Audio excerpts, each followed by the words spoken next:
Welcome प्यारे बच्चों। चलिए स्टार्ट करते हैं। Worksheet number 66 class 9th English chapter पिछली वर्कशीट वाला ही आगे चल रहा है। The given below extract is from the chapter a house is not a home. ठीक है, it is a narrative by Zan Gaudioso which reflects challenges. पता नहीं कि भाई मतलब टीनेज जो अवस्था होती है, जो आपकी जैसी एज अवस्था है, वो टीनेज अवस्था कहलाती है। इस एज में क्या क्या प्रॉब्लम्स आती हैं, क्या क्या चैलेंज आती है और कैसे इससे बाहर निकलना है। तो author has joined high school. High school को ज्वाइन कर चुका है author after living junior high school. तो junior high school but felt quite isolated. उसको अकेला महसूस होता है ऑथर को। ही मिस्ड हिज फ्रेंड, अपने दोस्तों को, अपने पुराने टीचर को बहुत मिस करता है।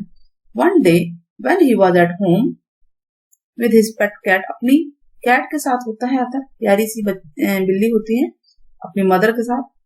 एक डेडली फायर ब्रोक आउट, एकदम से आग लग जाती है, जानलेवा, मतलब इतनी भयानक आग कि इसमें आदमी जल भी सकता था।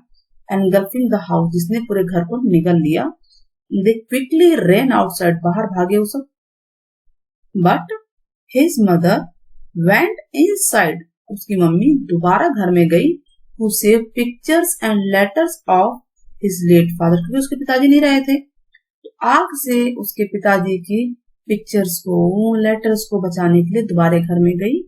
The fire fighters had arrived them, मतलब फायर फाइटर्स आ चुके थे आग बुझाने वाले। एंड ब्रॉट हर सेफली, उनको सेफली घर से बाहर लेकर आए। आई रेन ओवर एंड हग्ड हर, मैं भागा और मैंने उनको हक कर लिया।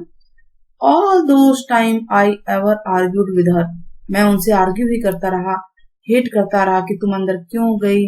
Vanished at the thought of losing her, और मैं बार बार सोचे जा रहा था कि भाई मैं खो सकता था तुमको, आप कुछ खो सकता था ना माँ को। Soon the author realise that he could not find his cat too, अब उसको रियलाइज हुआ कि भाई उसको अपनी बिल्ली भी नहीं मिलेगी, और उससे वो बिल्कुल रोने जैसा हो गया। टीयर्स उसकी आंखों से निकल चुके थे और बहने लगे आंसू। They had to spend at night at grandparents, अपने दादा दादी के घर पे रहना पड़ा उनको पूरी रात को। Next day they had to borrow clothes borrow किया उन्होंने, कपड़े बोरो किए, शूज किए, मनी फ्रॉम देम, उनसे मनी लिया, पैसा, ताकि to move to a place to live, किसी जगह पे जाके रह पाए। All the security I had known from my old school, ठीक है, my friends, my house and my cat all had been ripped away. मतलब जो भी सिक्योर मुझे लगता था कि मतलब मैं जानता था जिनको, अपने स्कूल को, पुराने स्कूल के लोगों को, टीचर्स को, फ्रेंड्स को, घर को, कैट को, वो सब के सब खत्म हो चुके थे। इस तरह से लग रहा था मुझे, मैं सबसे दूर हो गया था। Surprisingly when everyone at school, new school, came to know his flight, जब उसके फ्लाइट क्या होता है, दुख होते हैं ना, व्यथा, अपनी कहानी सुना, दे helped him in many ways, उन लोगों ने उसकी मदद की, उसको किताबें दी और जो चीजें होती है वो दी। नए स्कूल में गया था ना, ही फेल्ट सो टच, सबसे वो टच हो गया। पहले तो उसे अकेला महसूस हो रहा था, लेकिन अब वो सबसे टच में हो गया। एवरीवन स्पोक टू हिम, सब कोई उससे स्पोक कर रहा था।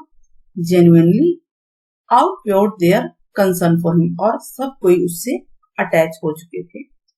इन दैट इंस्टेंट, इस इंस्टेंट में से I finally breathe a sigh, मुझे राहत की सांस मिली। And thought for the first time, मैंने पहली बार सोचा कि things were going to be okay. Things तो चली जाती है, लेकिन जो I made friends that day, चीजें चली गई, लेकिन उस दिन जो मैंने दोस्त बनाए वो मेरे लिए बहुत ही कीमती थे। अ मंथ लेटर, एक महीना बीत गया। एवरीवन अराउंड हिम, सब कोई उसके आसपास थे। The neighbours and his friends came together, आए and helped them rebuild their house, उनके घर को दोबारा बिल्ड किया। A woman came to him, एक औरत आई विद हिज कैट, कैट के साथ, और कहने लगी कि apparently freaked out by the fire, ये मतलब उसमें से, आग में से निकल गई थी। And it had reached her home, और उनके घर में आ गई थी। As I sat there with my friends and my cat curled up in my lap, मेरी बिल्ली मेरी गोद में आ गई, मैं अपने दोस्तों के साथ बैठा हुआ था। ऑल ओवरवेलमिंग फीलिंग्स, जो भी चीजें खोई थी उनकी फीलिंग्स जो है उससे मैं निकल रहा था।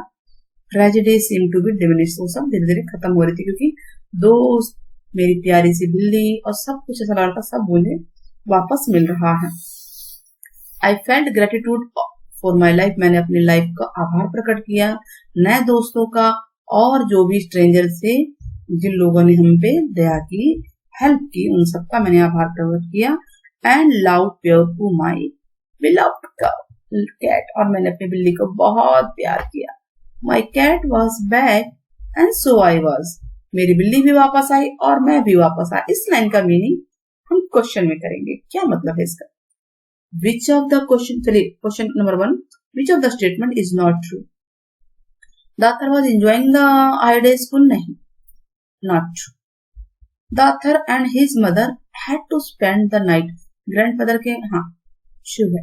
दे had lost their house in fire, ये भी ट्रू है।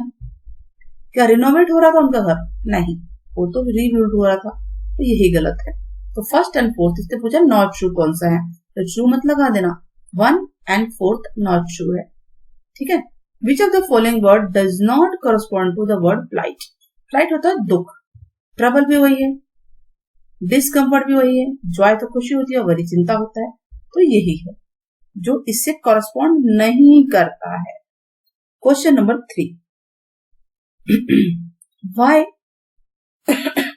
why did the author feel isolated, isolated होता है अकेला महसूस करना, हाई स्कूल में। 20 से 30 word, short question. The author felt isolated in the high school after leaving the junior high school because he missed his friends and old teachers too. Now question 4, what happened to their house, उनके घर को क्या हुआ था, और why did his mother go back inside, उनकी माँ घर में वापस क्यों गई थी। तो one day when the author was at home with his pet and mother, बिल्ली और मम्मी के साथ था, एकदम से आग लगी उनके घर में। मदर घर में क्यों गई, to save the pictures and letters of his late father, आग से उसके पिताजी की लेटर्स को और पिक्चर्स को बचाने के लिए। Question 5, I ran over and hug her, मैं भागा और मैंने उसको गले लगा लिया, किसको, नेचुरल है, ठीक है, बिल्ली भी थी और मम्मा भी थी पहले। Can you explain, did the author realise that moment, कुछ क्या महसूस किया होगा उसने, क्या रियलाइज किया होगा। The author run and hugged his, ये नहीं आएगा, हिज मदर आएगा क्योंकि मदर को लिया था। कैट को भी किया था बाद में, ऑल द टाइम वो जो है आर्ग्यू करता रहा, हेट करता रहा कि भाई उनको खो सकता था, लेकिन उसको बाद में रियलाइज हुआ कि he could not find his cat, वो अपनी बिल्ली को भी नहीं पा सकता है, और इसी से वो उदास हो गया और उससे वो उसके आंखों में आंसू आ गए। Now if there were no fire, अगर फायर नहीं हुआ होता, फायर की जो घटना हुई थी ना, आग लग गई थी, तो स्टोरी का एंड कैसा होता। तो naturally if there were no fire, author could not have been realize, importance of friends नहीं जानता, स्ट्रगल्स को, एफर्ट्स लाइफ के उनके बारे में नहीं पता चलता। ऑथर के जो स्कूलमेट्स थे उन्होंने उसकी हेल्प की थी, बुक देने में, नोटबुक देने में, कपड़े देने में और कई सारी चीजें देने में, है ना, तो इस सब उसको महसूस नहीं होता। Now question number 7, imagine there is a student, एक स्टूडेंट रिसेंटली आपके स्कूल में आया है, कभी भी लिख सकते हैं, आज कल परसों, और how would you help him in getting adjusted, school के एनवायरमेंट चेंज हुआ उसके लिए, कैसे उसकी आप हेल्प करेंगे। तो आप लिखेंगे, a student has arrived in my school today, मेरे स्कूल में एक स्टूडेंट आया, his name is Rohit, he is very simple boy, he looked a little bit upset, बहुत ही उदास था वो। When I and my friends saw him, मैंने उसको अपसेट देखा, we went to know the reason, we try to make him comfortable, हमने उसको कंफर्टेबल करने की कोशिश की। शेयरिंग आवर, ये जो है ना टाइपिंग मिस्टेक होती है, टाइपिंग नहीं, वो वॉइस टाइपिंग होती है ना।